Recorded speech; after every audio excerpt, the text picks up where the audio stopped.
Got the little i6700K running 16 gigabytes of DDR4, no video card, but maybe we should put a video card in it. Let's go ahead and shut this down. We've got the live version of CatchyOS on here. I think we'll just go ahead and use it since we got it.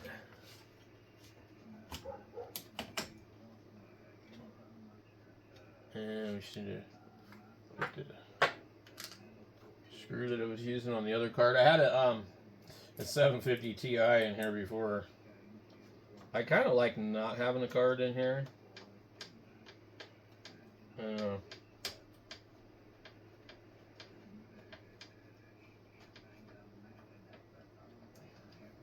So this is a 1060 HP OEM card, and I got it at the thrift store for like $7. So, super good deal. What I don't like about this computer is it has everything over here. It makes it really hard to get to stuff. And this card here, I cannot see what the hell is going on in here. But,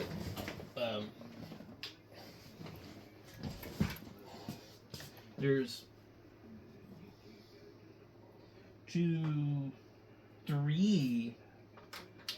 three. We got 3 DisplayPort sockets and one HDMI and one DVI port.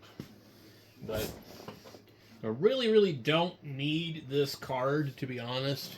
Like, there's no reason to run this card in here. None at all. But we're gonna go ahead anyway. So we got Arch, and we're gonna be doing CatchyOS Cosmic. I'm gonna see if Arch will let me do Cosmic. It's a new distro, came out. Why does that say Fedora? Oh, I know why. Fedora is still on this computer. So if I want to, actually what I might do is go ahead and install Arch onto the slow drive. So we just need to come in here and boot into that. So yeah, we'll have to decide. Usually it doesn't make a difference if it's installed on a slow hard drive or not.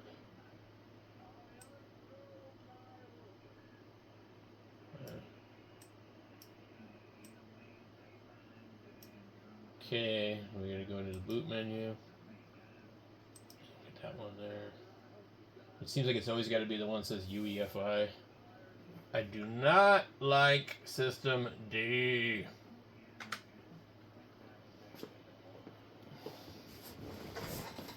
Alright, so as long as this works, we should just be able to have everything pop up here in a minute. Okay, cool. I had a lot of trouble with this computer recently trying to get it to do anything, and I had to clear out some of the keys in the BIOS, and it seemed like that actually made things work. And now we don't have Windows on the drive causing issues either. So here's a ding in the background, so it means that CatchyOS is done. And while we're doing this, I'm downloading more distros because we're going to start doing some more distros again. Alright, we are almost up and running. If I can remember how to do this.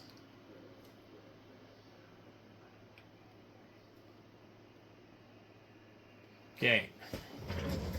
So we're logged in, root.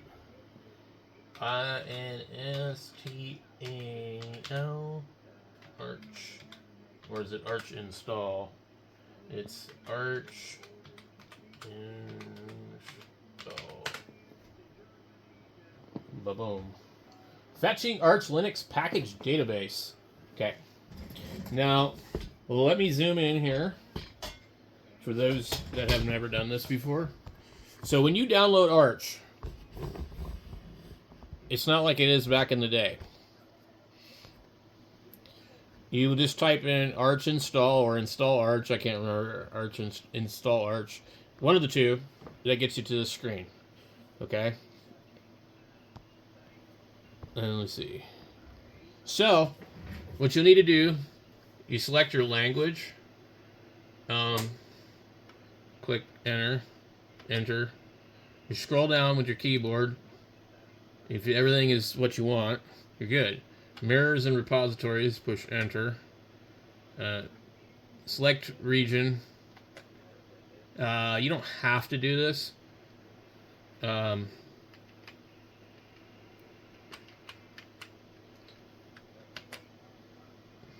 Okay, so I just selected the United States. Just makes it easy for me.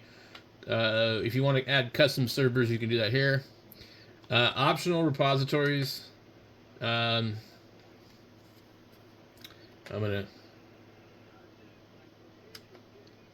multi-lib testing. Okay. All right. Add custom repository. I don't know what that would be. Okay.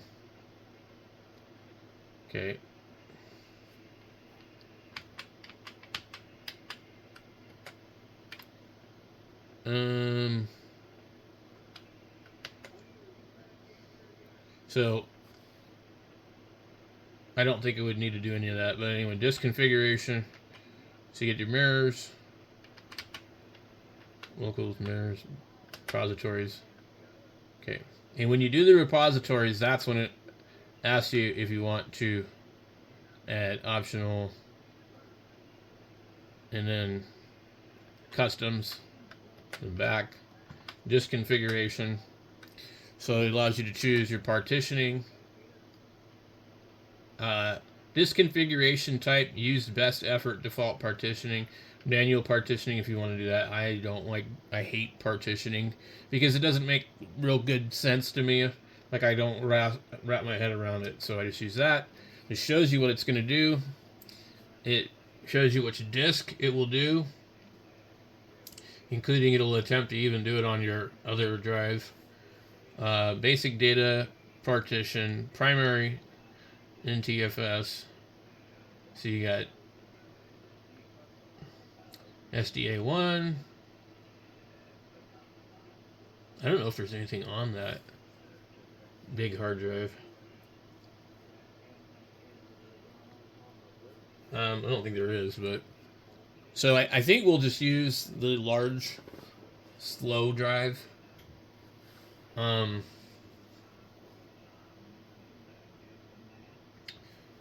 So both of them are 500 gigabyte anyway. Let's go. Okay, I don't want BTRFS. I just don't like it. It's complicated. I'm going to go ext4. And I'm going to say I do want a separate partition for home and swap. Now don't ask me why. Okay, so it's going to create a boot, a swap, and a home. And boot, for some reason, is 1 gigabyte. That seems kind of large. The swap is 46 gigabyte, and home is 418. So I think what that does, I don't know. This is why I don't like this stuff, because I never could make sense of it. I think home is just basically your whole storage area that's been set aside. It's using the whole disk. And then I guess your operating system would probably be installed in that 46 gigabyte swap. But I don't know. I might have it completely the other way around. So, we click enter. Wait. Are we going to do this all over again? Damn, this thing is annoying. Okay.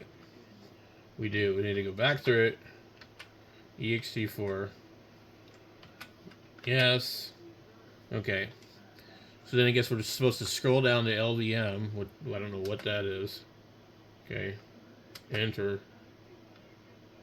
What the hell, dude? Disk encryption. And we don't want that. Oh, no. So we have the disk configuration swap on ZRAM enabled. Bootloader. We click that. We don't want systemd. We want grub. Host name.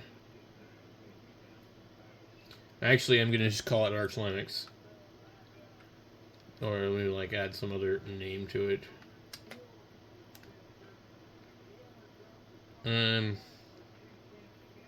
Because we need to be like a username, authentication, root password. Let me go here and do this. It wants you to confirm your password, and then scroll down to user account. Add a user. Arch. Let's do something. Arch 99. And then make a password. Confirm your password. Make sure you want to confirm. And you definitely want this user to be sudo unless you have a reason that you know not to do that.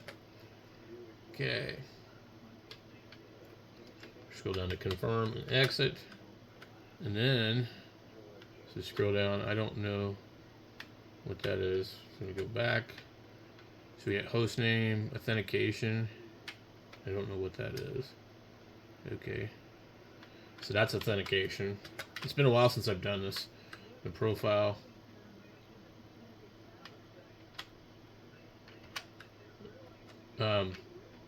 Desktop, minimal, server, and Zorg. Go to desktop.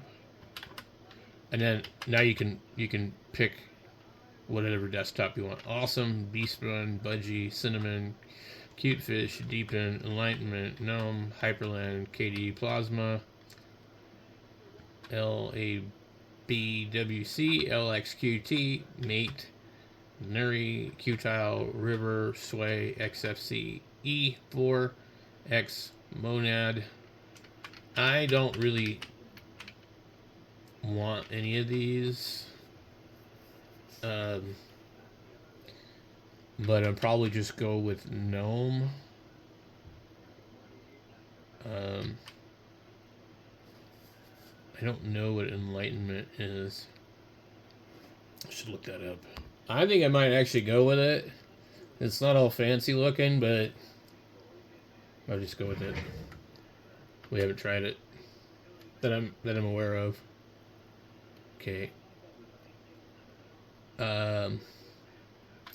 Graphics driver. So we're using a NVIDIA. Knocked something over. Okay. Okay, graphics driver.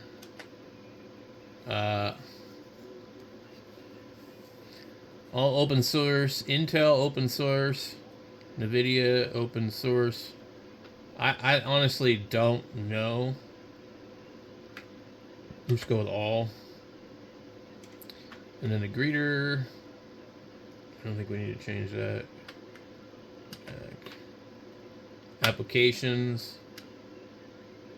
Bluetooth. Yes. Because this computer has Bluetooth. Audio. We're going to do Pipewire. These are all really important because these are drivers that you might not have otherwise. Kernels, Linux, network configuration. This is important to do. And you need to scroll down here to use network manager necessary to configure internet graphically on KDE, GNOME, and Plasma. Additional packages. There's a long list here. As you see, it's taking a while to load it. And you can add packages that you want to add here. I'm going to go ahead and grab some of them, so it'll be a while. I'll be back. So literally, you can just build your version of Linux right here. So I want a byword. And then every time I gotta keep clicking this damn thing. So I got 7-zip, a byword, and then we're gonna, like, it'll go A through Z. So like I said, I'll be back. You know, pick Amarok, Another thing I think you can do, I think you can choose more than one desktop environment, so then when you come into the boot in screen, that you can choose which one. So I will also do that. But basically, I just try to quickly scroll through here and look for anything that I might want, because everything we'll be having to do from this point on is going to be like from the command line and stuff like that. So it's easier to do it now, I think. And we got Amarok for a music player. I don't think this thing would have one in the first place, because this is bare bones Arch. So as you see, this is all like, this could take forever. Alright, so we can come over here and you can select OBS Studio. So basically, you just scan through here and see what you want, and it'll give you like more information about it over on the other side.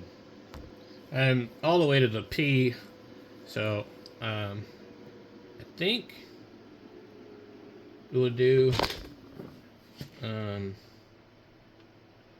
I don't see anything else. I'm gonna back out of this. All right, so I've added all these things here: 7-zip, a byword, Amarok, Cosmic, I think GIMP, Caffeine, OBS Studio, Pac-Man, and Retro Arch. But we're gonna try something here. I want see if I can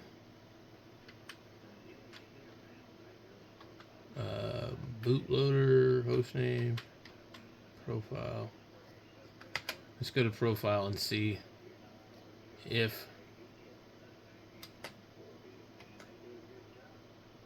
can we select more than one.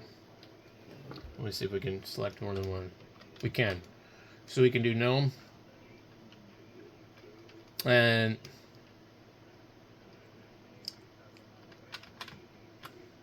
XFCE. This is going to take forever, by the way.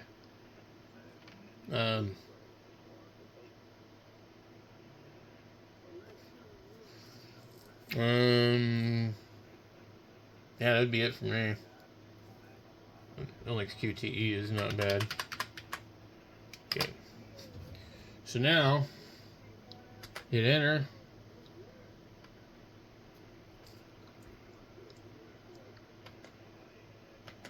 Alright.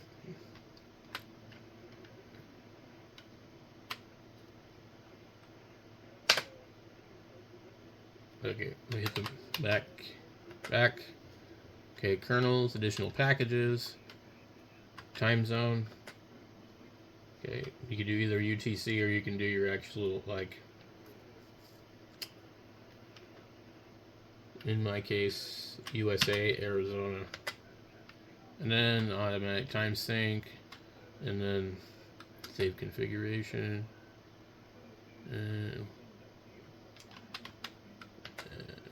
Wait. Nah.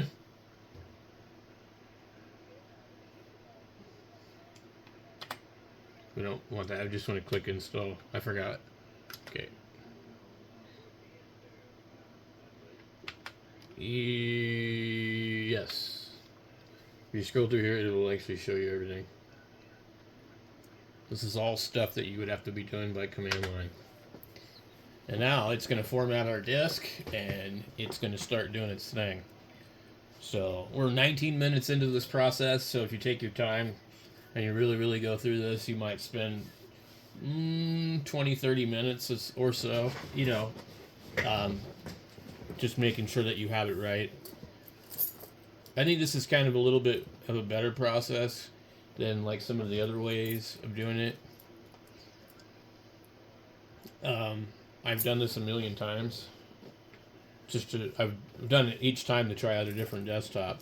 And I didn't really realize that actually I could just install multiple desktops at once, and then I would be able to boot into the login screen, or whatever you want to call it, the sign-in screen, and I could just choose which desktop I want to use for that day, or whatever, you know, that session. So I'll let you guys know when it gets a little bit further. It's just going to sit here for a while and format this. see. Enabling this, enabling that, running this, running build hook. So you're going to see it do a lot of stuff. Building image, running build hook. Warning, console front, no front, found in configuration. Warning, probably missing firmware for module AST.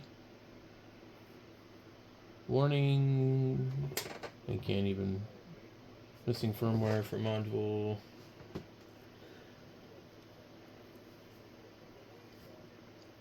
Let's see, now it's installing packages when you see it do that. Proceed with installer.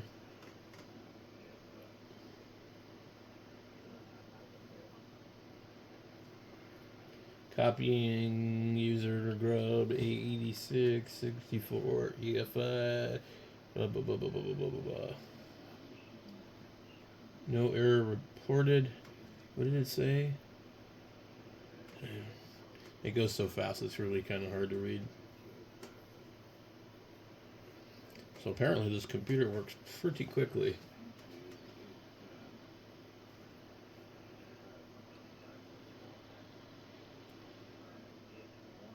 I didn't want to run Ubuntu on this one because Ubuntu seems to have slowed down. When they went to 25, it just seemed to it got kind of bloated.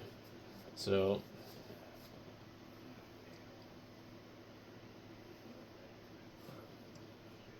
yeah, this is definitely running fast, which is a good sign. I still think it's going to take quite some time to do this because of all the stuff I selected. Usually I could get this installed if I fast-tracked it in 15 minutes or so. But I've already exceeded that just going through it. And I've spent more time than that because I didn't actually film every little thing I did. I left out some stuff because I try to keep the video down. So, having said that, I'll come back when this is done.